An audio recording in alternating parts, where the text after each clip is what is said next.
We are nearing the final phase of the powered descent. We were hovering and now we are approaching the moon's surface. We have achieved soft landing on the moon. India is on the moon. This success belongs to all of humanity. India, the fourth country to reach the surface of the moon. Russia, or the USSR as it was then, was the first. Luna 2 deliberately crashed into the moon in 1959. America's Apollo 11, the first ever manned mission, landed in 1969. Those images of Neil Armstrong descending onto the surface beamed around the world. And China was relatively late to the space race, landing a lunar rover in 2013. And India has gone where no one else has gone before. India landed on the south pole of the moon, and experts believe there could be ice, mineral deposits, valuable elements there. Kia ora, I'm Tom Kitchen, and today on The Detail, glory on the world stage, national pride, scientific advancement. What is India's moon mission all about? It was an elite club that people didn't want India to join. And now, because of what India has achieved, now India has a seat on the high table. This is Gaurav Sharma, a journalist with RNZ's Asian News Unit. He covers the Indian and South Asian communities. Later on, he's going to tell us more about the Indian space program and how a New Zealand company fits in. But first, Nick Rattenberry is a senior lecturer in physics at the University of Auckland. He's a specialist in astrophysics, astronomy and the search for planets. He tells me about the Chandrayaan-3 mission. So the Chandrayaan-3 mission comprised a vehicle to get a lander to the moon. So there's a lander which is about the size of an SUV. That soft landed on the moon, as opposed to hard landed or otherwise crashed. So it gently touched down near the lunar south pole. And on the lander is a number of experiments, including a little rover. So the lander landed softly, let down a ramp, and a little rover, 26 kilogram robotic car with its own experiments descended and is now on the surface of the moon. So is this all like remote controlled from somewhere, is it? That's right. So there's nobody present on the surface of the moon at the moment. It's all being remotely controlled from operators on Earth. And so this is one of those exciting developments with technology over the decades, is the ability to design robotic systems which are able to, in some respect, respond to situations without the need of a human interface. So what's the point of this mission? Why is it so important to get to the south pole of the moon? The south pole of the moon has been a region of intense observation and analysis for quite some decades. And that is because for a long time, people have suspected that there might be water ice or water in some form on the surface of the moon. We'll get to the reason why water is important, but in the south polar regions of the moon, there appears to be a larger concentration of water ice on the surface. And what could that water ice be used for? That water is important for a number of reasons. There is a worldwide interest or push towards returning humans to the surface of the moon for exploration purposes, scientific purposes, and water is necessary for sustaining human life. You need to have water. Now, you have two choices. You can either bring the water with you, or you can find it at the place where you're going. Water is heavy and it takes up space. And so if you have to pack all the water that you need for your space mission, that means you need to have the room in your rocket, and the rocket has to be bigger because it's carrying more weight. That adds to the expense. It also adds to the complexity of the mission. It'll be much better if you knew that there was going to be this heavy, extremely vital, valuable resource at the place that you are going. And this is why the discovery and the confirmation of water ice in regions like the lunar surface, or indeed on Mars, would be extremely vital, important for crewed missions to those surfaces. Without water, of course, we die in a very, very quick time, but we can also use water for other purposes, including making rocket fuel. So water is a fantastic, vital resource for sustaining crewed human activities on the surface of these remote worlds. At the same time as you have these deeply shadowed, permanently in darkness craters in which you can find water ice more or less conveniently towards the surface, There are also regions of the lunar South Pole which are in permanent daytime. This is extremely important because with sunlight, you can generate power using solar panels. Without sunlight, without generating power, you need to have some other way of creating power. Solar panels are a convenient, more or less known technology. They operate well, and they are the mainstay of many long-term space missions. However, without sunlight, they don't work very well. They don't work at all. So you need to have sunlight, and you would prefer to have the sun on as much as possible to generate power, because otherwise you'd be relying upon storing that energy somewhere, and that's usually a battery. And batteries are great when they work, but of course terrible when they fail. So looking for a region on the surface of a world, you want to have two things. You'd like to have a source of power, and you'd also like to have a source of water. And the lunar southern polar regions has both in close proximity. You have regions which are almost in permanent sunlight, and you have regions which are almost in permanent darkness.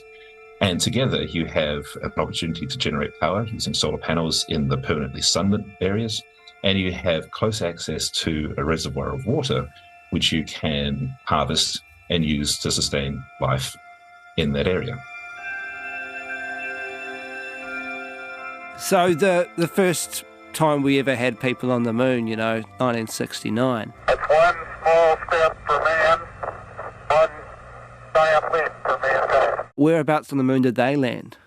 They landed more in the equatorial region, so more in the middle part of the moon, the areas which are a lot different to the southern polar regions. And they were there not with necessarily the view to finding resources for extraction, but they were there because it's the surface of the moon, and it was in the middle of the space race. And there was a lot of desire to be the first nation to land safely humans on the surface of the moon. Now the ambitions have shifted. Now the ambitions are towards exploring further afield. The ambitions include taking people for the first time to the surface of Mars. And in order to do that safely and to return your humans back, you need to have a plan for sustaining them for long periods of time on that surface. And as a part of that, you need to explore the options for things like mining resources in the regions where you land. And this is where the current exploration and analysis of materials near the southern lunar pole comes in. It's a staging post, if you like. You go there and you set up a base of operations where you can extract resources from the lunar surface, sustain your human activities on that surface for extended periods of time, and that teaches you how you might be able to do the same thing on a more remote planet such as Mars. On that, where does this kind of fit into the whole current space race? So the aim is to see if we can sustain life on other planets. Yeah, that's right. So the space race is heating up, if you like, I suppose. It is extraordinarily difficult to sustain human life in space. It's extraordinarily difficult to sustain human life on a very hostile environment like the moon or Mars. And so to demonstrate your capability in doing that has great prestige, demonstrates that you're operating at the top of the game of extraordinarily difficult technical challenge. And a number of nations are keen to demonstrate their technological supremacy in this regard. So the Russians had a lunar polar lander unfortunately crash just prior to the Chandrayaan-3 success, for instance. So the Russians are very keen. Russia's first moon mission in nearly half a century has ended in disaster. The Luna 25 probe span out of control and crashed into the moon. Russia was racing to land on the lunar South Pole before a rival Indian mission. China have demonstrated soft landing on the moon as well. China has made history, successfully landing on the unexplored far side of the moon.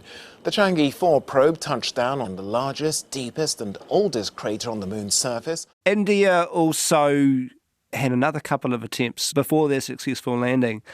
That's right. So the Chandrayaan-1 was a first mission in the series, and they sent Chandrayaan-1 to the moon, and it performed preliminary observations of the southern lunar pole. It had a little impactor, which was designed to hard crash onto the moon and eject a plume of material which could be seen and analyzed. Chandrayaan-1 was launched in 2008 with an orbiter. This mission discovered the presence of water on the moon. Chandrayaan-2 was intended to be a lander like Chandrayaan-3, but unfortunately it crashed owing to a software glitch. Chandrayaan-2 was launched in 2019 with an orbiter, lander and a rover. The orbiter was deployed successfully, but the lander with rover inside crashed on the moon. But third time's Chandrayaan-3, rather, I don't want to say third time's a charm, but Chandrayaan-3 was the successful mission which managed to soft land on the moon and deploy its little rover.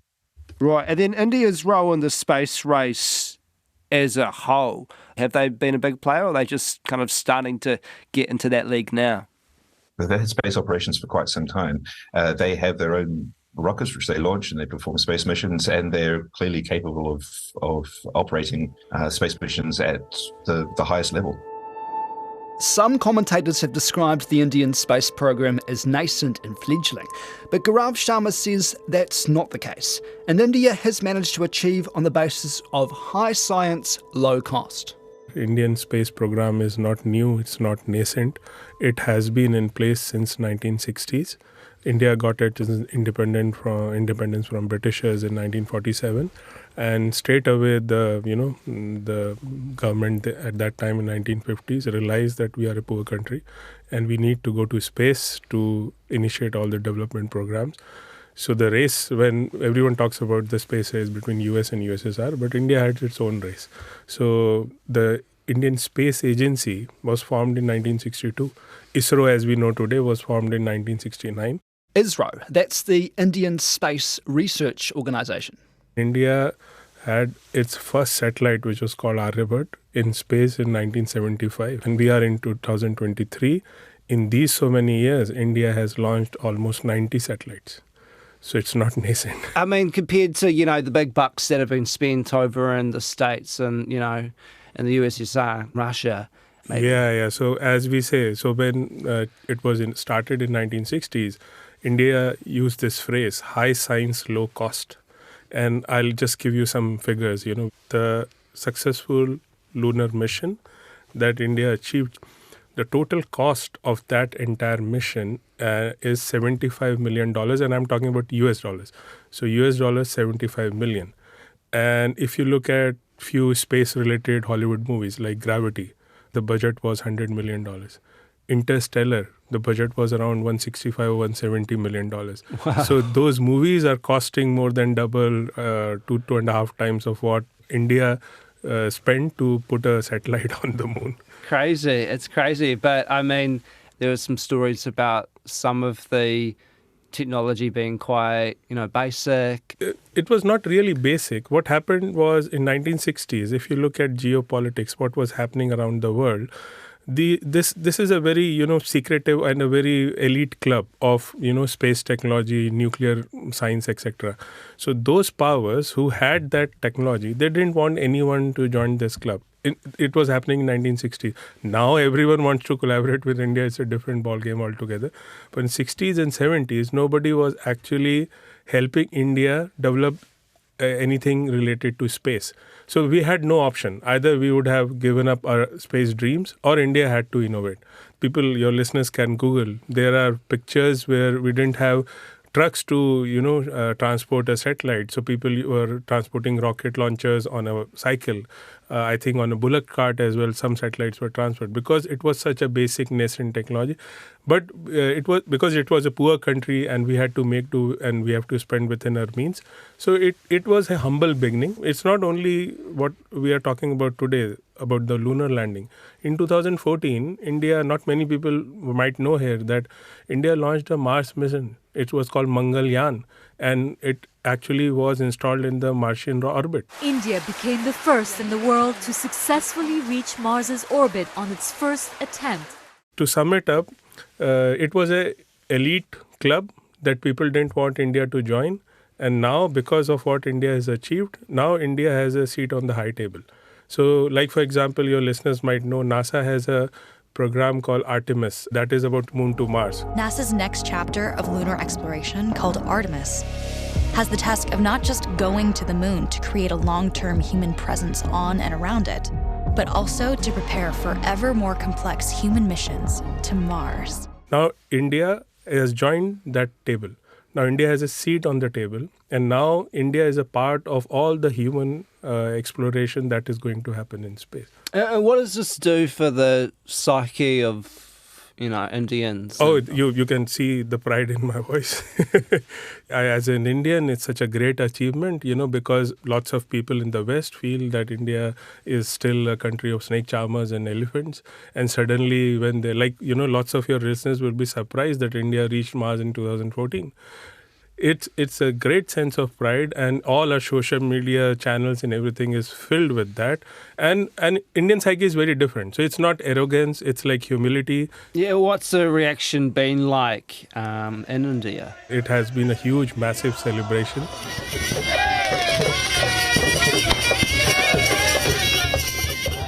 Have you talked to anyone here in the Indian community about this? Oh, yeah, everyone.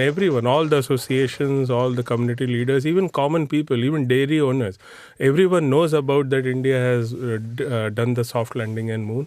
I have a 4-year-old toddler. Nobody told her, but when the moon landed, she went and picked up the tricolor and started running all around the house. So even 4-year-olds are affected by it, So I'm yet to find anyone. I mean, people keep saying, there was an old BBC clip where a BBC commentator is saying, oh, you are still poor, and if you are poor, you should invest in your health and education. Why are you exploring moon? India, a country that lacks a lot of infrastructure, a country that has extreme poverty. I think more than 700 million Indians don't have access to a toilet. Really? Should they really be spending this sort of money on a space program? But nobody cares about that. I think everything can run side by side. We can improve our health and education as well as land on moon. Coming back to that New Zealand link, there's also, Aotearoa New Zealand link to this mission as well. There's been a company based in Auckland that's helped out. Tell me about that. Oh, yeah. That company is great, actually. As technology gets smarter, we need to support it with connectivity that is faster, more precise, more stable, and more reliable. And that's where Raycon comes in. We are a truly global organization with over 1,000 employees. We have significant operations in UK, France, and India, but our headquarters are right here in New Zealand. They build space oscillators. So what they say is high reliability space oscillators, and I'll break it down. So high reliability will come to that, but space oscillators means they help reference your atomic clocks on the satellites, which help in navigation, in setting up the timing in satellites and everything. Atomic clock. Yes. So see, for example, laymanishly, let's talk laymanishly. So like 2 satellites, right? They need to communicate. So the time must synchronize so that they know, this message is coming at that particular time, right? So that atomic clock is very important. Now, when we go up high in space, you have radiation, you have extreme variation in temperature. So oscillators normally are not able to withstand that high variation. But Raccoon that's why they say high reliability. High reliability means that the frequency of those oscillators are reliable even at such huge temperature variation. If it was not there, I don't know whether satellites will be able to land or even launch. So Raccoon actually played a huge part in this. And they have realized that they want to be in India even more. So just recently, I think in June this year, they opened a new manufacturing facility in India. They have spent like $15 million, New Zealand dollars, setting up that facility. And they tell us that their plan is to invest 55 million more. They have a total work strength of 1,000 people. Out of that, half of the workforce is in India. 500 people. Yeah, half of them are in India. How many are here? 350. Nick Rattenbury says India's moon landing has brought back all the feels of the space race during the Cold War. I'm excited about the opportunities which this offers for scientific advancement. Looking forward, I think that human exploration on the surface of the moon can offer a great deal in terms of scientific advancement. I think that human exploration on the surface of Mars similarly offers great opportunities for understanding that world, plus also our own planet Earth and how it has developed life and the possibilities for other worlds such as Mars to be suitable places for life to take hold. That sort of thing excites me. Where do you think we might see life on Mars? I would not be surprised if there was discovered precursor materials for life on Mars. I have colleagues who are deeply into discovering these evidences for previous life forms on the surface of Mars. I would not be surprised at all. Well, when? Well, I guess if we manage to send the astrobiologists, the geologists, and the early life specialists to the right place on Mars, I think that, yes, there will be a discovery which would be fantastic and extraordinary. I think this is when I would not want to be a prophet in this business. Space is hard, it's expensive, and it takes longer than you think. Obviously, we want to know what's happening next because now we are on the moon. So there are two things lined up. First is exploring the solar atmosphere, right? So there is a program called Aditya. All these are Indian names. So Aditya is a program initiated by ISRO that will be a satellite which will be launched to explore the solar atmosphere. Another one is called Gaganyaan. So all these words, Chandra in Hindi means moon and Gagan in Hindi means sky. So Yan means, a satellite something. So Gaganyaan means some satellite to explore the sky.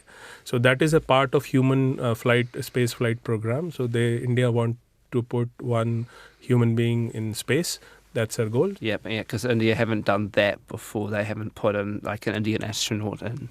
One Indian astronaut called Rakesh Sharma went in space in 1984, but that was part of the Russian program. So we haven't done it indigenously. It's a very famous recording. So he was up there and he called the Indian Prime Minister at that time. And the Prime Minister asked, how does India feel from space? And his reply was, सारे जहां से अच्छा, हिंदुस्तान हमारा. ऊपर से भारत कैसा दिखता है आपको? जी मैं बगैर किसी झिझक के कह सकता हूँ कि सारे जहां से अच्छा. That's in Hindi, which means that India is great. Loose translation, but that means it looks wonderful from up here. That's it for today. I'm Tom Kitchen. The Detail is supported by the Public Interest Journalism Fund. Today's episode was engineered by Jeremy Ansell. Our producers are Alexia Russell and Bonnie Harrison. Thanks to Nick Rattenbury and Gaurav Sharma. Namaste.